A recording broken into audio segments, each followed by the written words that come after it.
Hey guys, I'm Azra, and in this Lord of the Rings Rise to War video I'm going to show you a guide about Kirun's meta build, like his strongest build, which is revolving around his Respect 5 title build. And special thanks goes to Shilky, who helped me get the best and slot items in order for the slides later, and also shout out to the main Kirun player Zhong Han. He is a Chinese player who has been maining Kirun for many seasons. He is at high respect level and he also provides the battle reports, which you are going to see later in the video. So let's get going with the Kirun guy. Kirun is considered a leading type commander, and that fits his style perfectly fine. That suits his skill build. That's what he does. He is leading his troops and he excels in it. Like, Kirun seriously is one of the best commanders in the game, and while we check out the items you will see also how they harmonize with his build. Alright, let's move over to the attributes. You see that he is overall good with his might stat. Push his might as high as you can. You always benefit from this. And also, if you can push focus, this too is going to boost the healing you put out with your Kirun. And he doesn't really have any speed problems. It's just there. Like, I can't really complain about the speed stat. Then to the items. I am equipping the Easterling Spear right now with Pierce. There is a reason why Pierce, but you will see that in the skill build later. I have quilted armor with focus protection, just in case I am fighting Gandalf the White or King of the Dead with Oathbreakers. I need to have some elemental damage coverage. But you can also equip other armor pieces, such as Superior Hauberk with melee vigor, or let's say Scale Mail with melee vigor as well. Next up is my Bone Mask with Manipulate. There are better options, but this is what I am running with him right now. He received my leftover items, and then Worn Out Smoking Pipe with Sustain. Kirun is one of the better healers in the game. Like, he can be very competitive in healing, especially if you give him a frenzy weapon to proc his Sand Soldier skill, like his top Respect 0 skill. And now it is time to check out his meta build. In front of you, you are seeing the meta build, like the high respect level Kirun main player Zhong Han is running this right now. And to summarize what this build does is it is giving your evil man units, like you are going to have 3 evil man units in your army. You are going to increase the damage with his R5 title maxed out, then also his top R5 skill to give some percentage damage boost to those 3 evil man units. And to the bottom, you also increase their chance to follow up with another attack. Like, if you run 3 evil man units and each of those units get a 25% chance to follow up, that is quite something. So we should definitely go for it. You put at least 2 points into his R3 title just in order to put 1 point into this skill, because every 3 rounds you get a chance to land Madness against 2 enemy units. So this is the whole reason why we are here, just because of the Madness chance against 2 enemy units. And then, since you are going to run a Frenzy weapon in his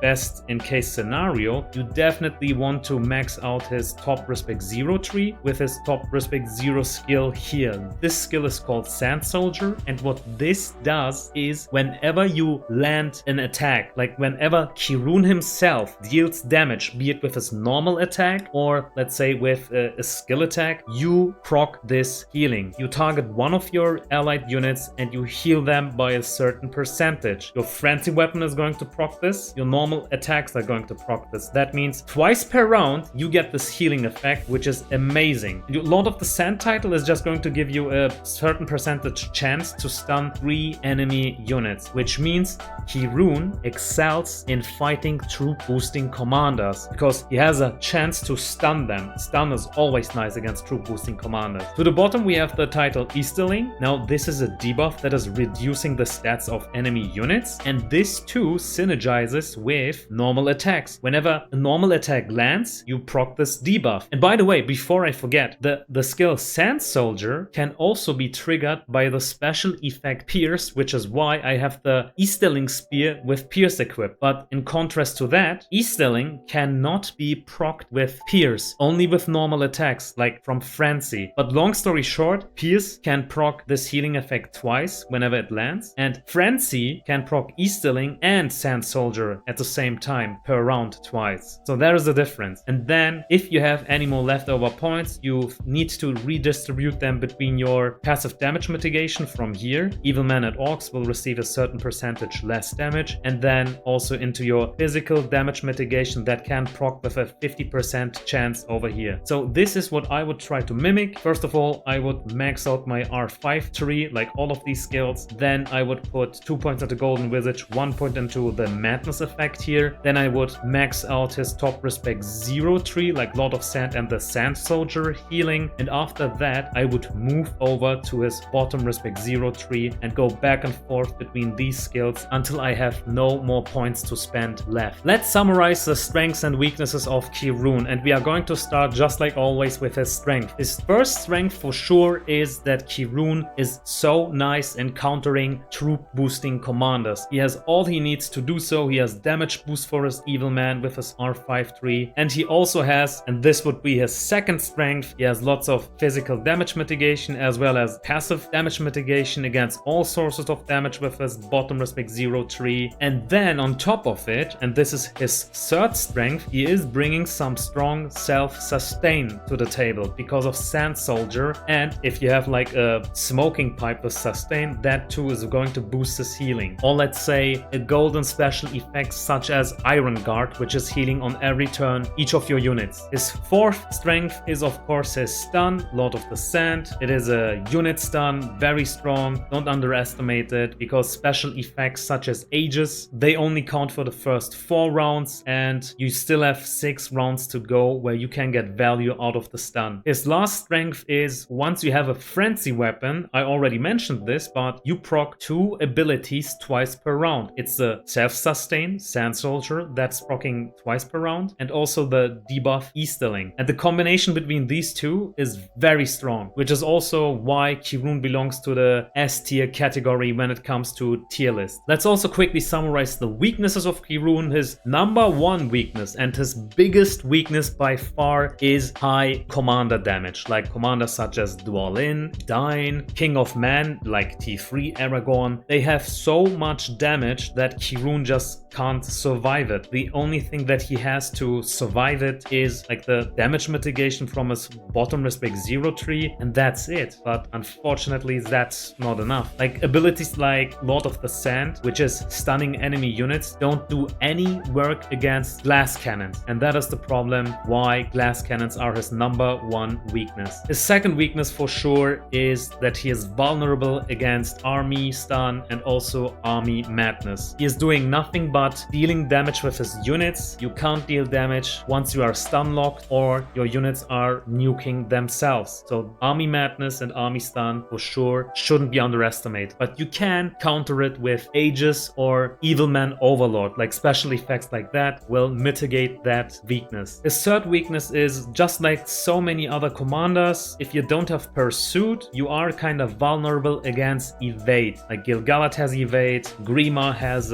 what was it called for the first 2 rounds? He has prudence, and that can be annoying. Not to an extent where Kirun just gets devastated, but it's still annoying, and the more you can pile up those weaknesses against Kirun, you start to fight them back. It's not a game breaker, but it's still annoying. His next weakness and last weakness would be elemental damage. As you see, he has nothing that is protecting him against elemental damage. It is just punching through the thick armor of his tanky units. But you can cover that weakness also with your items, be it with quilted armor and focus protection, or with some other golden special effects, but we will come to that later in the itemization part. And speaking of which, now it is time to enter the best in slot items. Let's start with the purple gear. If I were to PvP with Kirun in his respect 5 build, these are the purple items that would be my go-to. Now let me explain why. The Easterling Spear would be my number 1 choice. It has all the stats Kirun needs, also plus attack for your evil man. That is great. You have nothing but 3 evil men in your units, followed by Pierce. Now Pierce is going to trigger your healing effect from Sand Soldier twice per round. Or not twice per round, but whenever it procs, you get the healing along with it. And then also, if you don't have it, you can just use the Cutlass with Melee Might. This is a good fallback plan in case you don't have the Easterling Spear. And when it comes to Kirun's armor pieces, you have a few options over here. The Scalemail, for example, has decent stats overall. Focus is also going to boost your healing a bit, and the plus defense for your melee units is appreciated, followed by the passive damage mitigation Melee Vigor. Now you can also make do with a superior Hauberk with Melee Vigor. It has no focus, but instead more might. And then in special cases where you need need to fight strong focus damage, let's say you are fighting against keepers, then it is time to equip this, or against Gandalf the White with his unique weapon, focus protection, or let's say against King of the Dead with Oathbreakers. You will thank me later if you are ready with the quilted armor and focus protection. And then as his helmet pieces, I think the number one choice would be the brutal helmet because of overall good stats, but plus 3 HP for your melee units. This is amazing. Also with melee vigor, always nice to have passive damage mitigation. And sometimes you need to cover some madness bombs like Isilu in his madness build, or let's say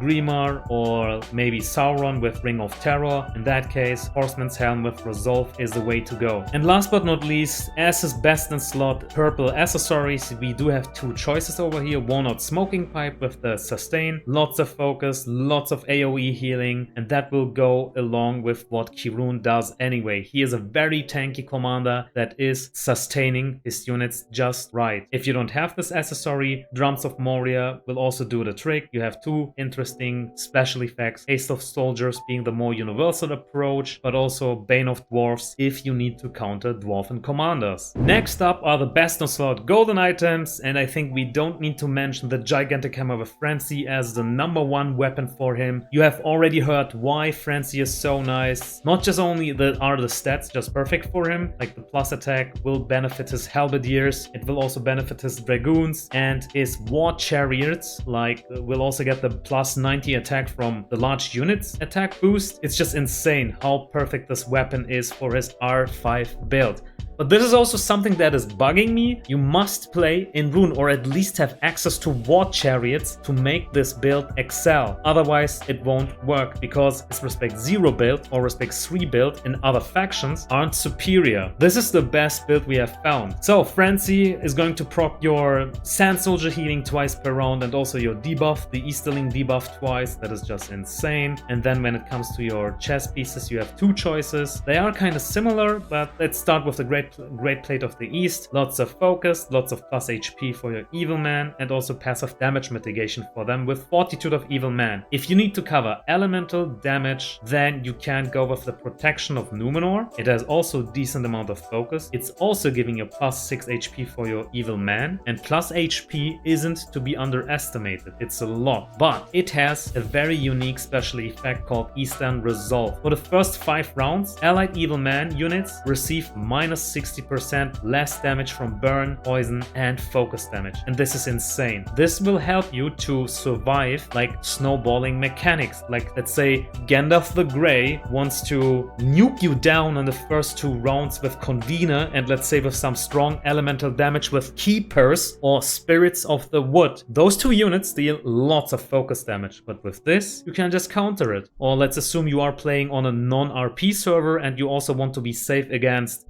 let's say some Witch Kings or Saurons that are approaching you, or let's say somebody is playing with a Sunint and Morgul Arbalests which have strong poison damage. There you go, Eastern Resolve is going to rescue you. I think you get the gist of it. Let's continue with the best in slot, the helmets. I think we have 2 choices over here. The unique of Kirun is definitely one of the best Respect 10 items in the game. It's giving you not just only lots of amazing stats such as Might Focus, but also plus HP for Evil Man, followed by even more plus HP, and on top of it, plus attack. If you max out his unique, like this unique will give you additional plus 6 attack and plus 6 HP. And that is a ton. Of course, there is something you trade in for that strength. If you equip this helmet, that means you have given away the helmet spot for ages. Resolve, that means that you are becoming vulnerable against CC, such as Army Madness or Army Stun. But that's the price you need to pay for so much power. That this alone is so much attack and so much HP. But in case you still want to cover CC weakness, you can go with the Harad cast because Harad cast has Evil Man Overlord. And whenever your Evil Man units are stunned or inflicted with madness, they just receive 50% less damage when max refined. And this is huge. This is covering one of Kirun's biggest weaknesses. Not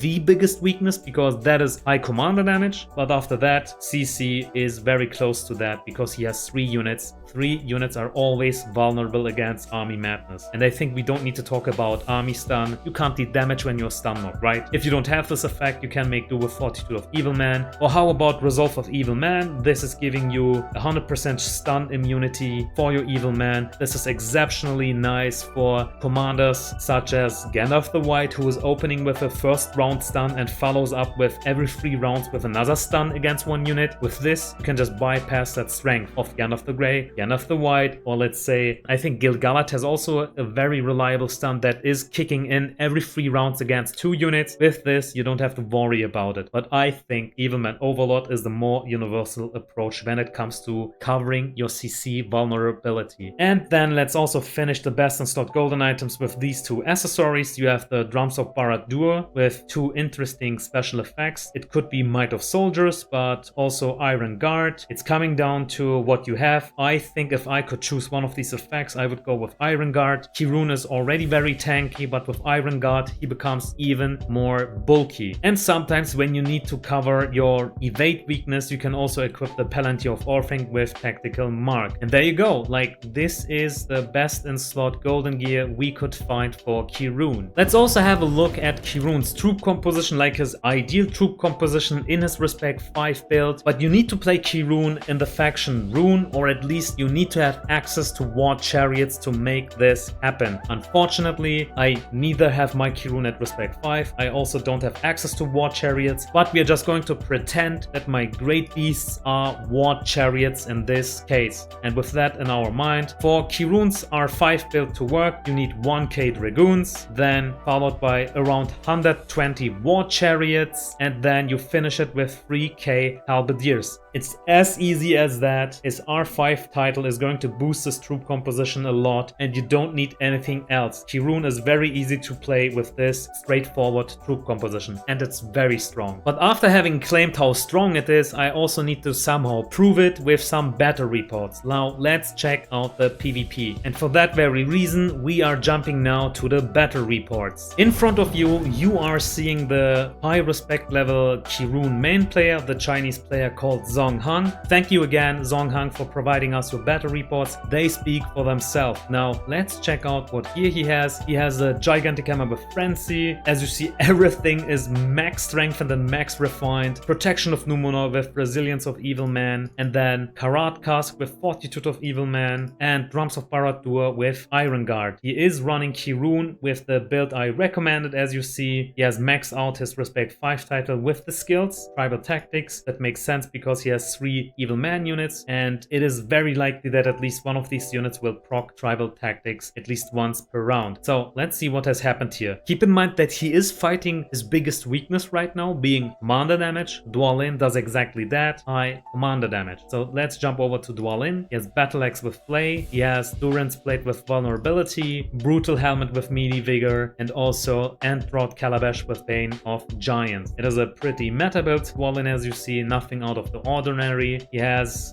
a mono stack of the Guardians, and this Kirun is also proccing his Sand Soldier twice because of the gigantic hammer with frenzy. Now let's check out how much healing he has done. Look at this, 72k healing. That is quite something. Let's check out the, and we see that we have done 270k damage while having received around 250k damage. In the detailed view, you see like, wow, the War Chariots have done 120k-ish damage. Halberdiers also a decent amount of damage. Like, I can't complain about that. Every unit is providing lots of damage while Kirun is providing the healing. Next report is up against a Gandalf the Grey player. The gear of Kirun hasn't changed. It is still the same gear, same build. And look at this. In this fight, he wasn't even at full strength. His army took a hit before. Usually he would have 3k Halberdiers and 120 War Chariots. That wasn't the case because he took a big hit from before, and then he needed to tank the hit from Gandalf the Grey. Now that is amazing. How he not just only tanked the Gandalf, he also destroyed the Gandalf. Let's see the gear of Gandalf. Mirkwood Bow with Ranged Might, Turtle Armor with Focus Protection, Trapper's Hood with Hysteria, and Wizard's Fireworks with Ranged Might. It's a pretty meta build, Gandalf the Grey, as you see. Champion of the Light isn't going to do lots of work for him since we have Evil Man. So that is the weakness of Champion of the Light, but it is what it is. You can't always be prepared against every scenario.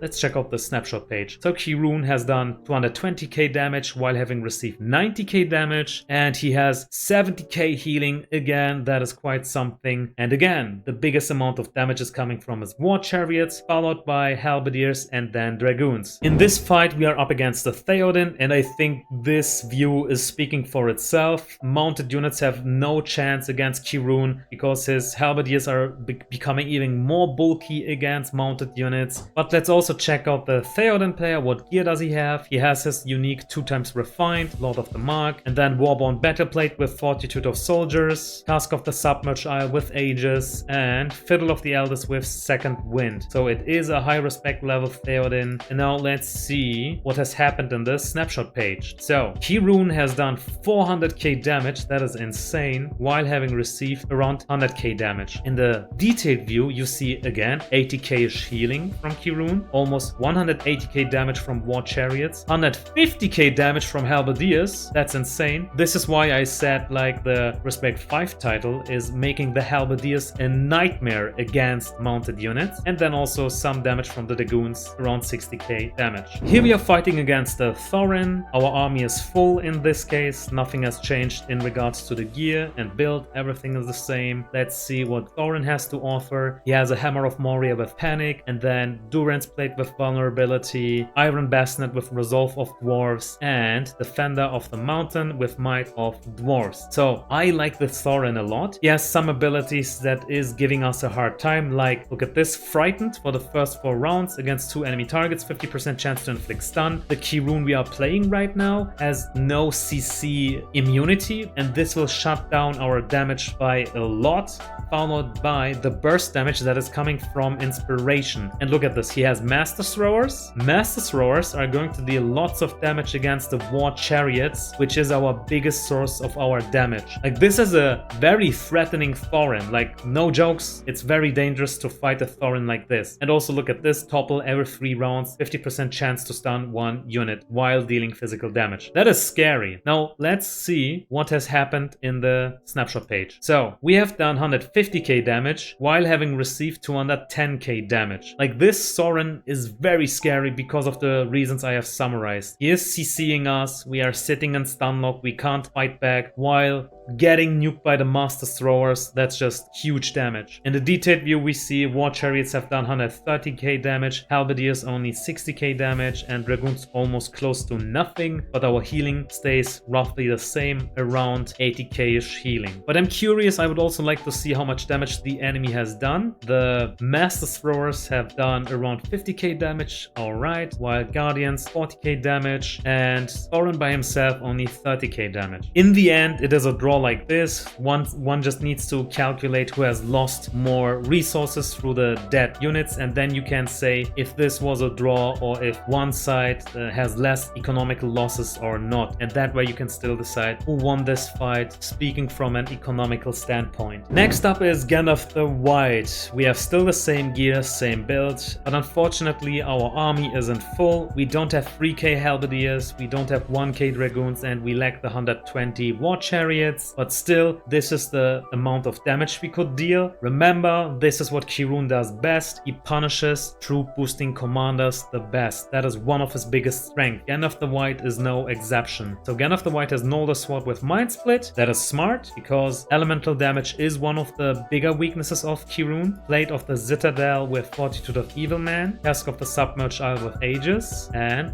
Mearas Reigns with Mounted Unit Supply. So this Gandalf the White player is specializing in the mounted unit build of Gandalf the White. Lots of focus damage by Gandalf the White himself with the top respect 0 title the White. Instead, he's going with mounted units. That's a very expensive troop composition, and I don't like to run that troop comp because of that very reason. It costs a lot and it takes a long time to conscript. This is one of the main reasons why I personally have stopped playing mounted unit commanders such as Theoden, Eomer, Eowyn, Gandalf the White in his mounted units build. Now let's see what has happened in the snapshot page. Kirun has done 270k damage while having received around 140k damage. In the detailed view we see War Chariots again deal the biggest amount of damage, then followed by Halberdiers and Dragoons deal the least amount of damage. But look at this, you can always rely on the consistent healing of Kirun with Stand Soldier and the special effect from his accessory Iron Guard. Like, this is insane. That is lots of healing. Remember when I said that Kirun has one more weakness being Evade? It is not the biggest weakness, but it is at least part of his weakness. You can pile up more weaknesses to achieve better and better results against him. So here we have two weaknesses being played against Kirun. One weakness would be the Evade, of course, because right now we don't have Pursuit effect, but Kirun is strong enough to tank it away and self-sustain it away with Sand Soldier, while also surviving the damage by stunning the enemy units. Now look at Gil-galad. He doesn't have Aegis, which is why he is susceptible to our CC. So we survive the pure damage and evade of this Gil-galad because of that very reason. No Aegis. He has Elven White Knight with an eye for an eye. He has Ranger's Shroud with Resistance Protection, Hunter's Guide with Discord, Harp of Lothlorien with Elf Strength. And by the way, there's also one more weakness that Kirun has, which is the Army Stun, which Gil-galad provides every 3 rounds against 2 enemy units. But look at this, Evade isn't the biggest weakness of Kirun. This is why I wanted to show you this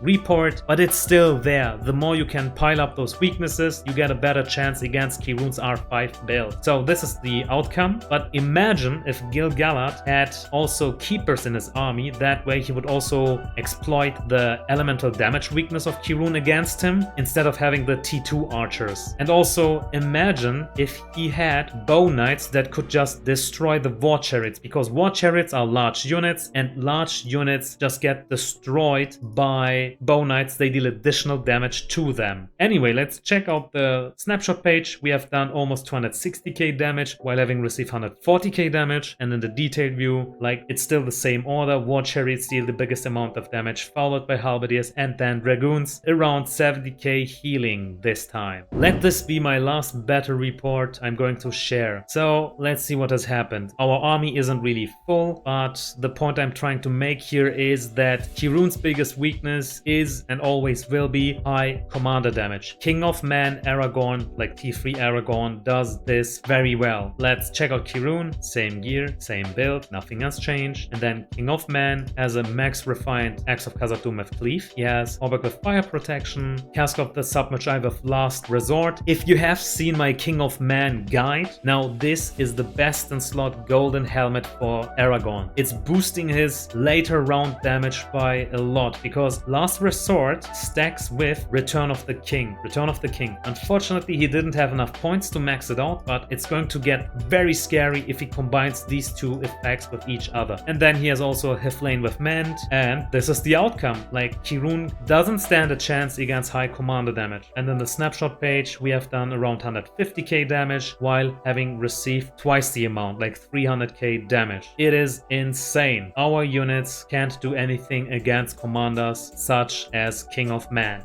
Almost 70k healing, but we are short on the damage, and it will always be like this against glass cannons. Now, what have we learned from this video? We have learned that Kirun excels in fighting troop boosting commanders. He only works in Rhun, or at least when he has access to War Chariots with his R5 build, and you should be careful whenever you are fighting glass cannons, because that's where he starts to fall short. And keep in mind, if you can get a Frenzy Hammer, that's where Kirun really starts to shine. And this is our summary for Kirun, and we can wholeheartedly recommend him. And that's it for this video. If you enjoyed this one, let me know by leaving a like, consider subscribing, share the video. That helps a lot against YouTube. You know by now that is the best way to support Uncle Azra. And that being said, I see you guys next time.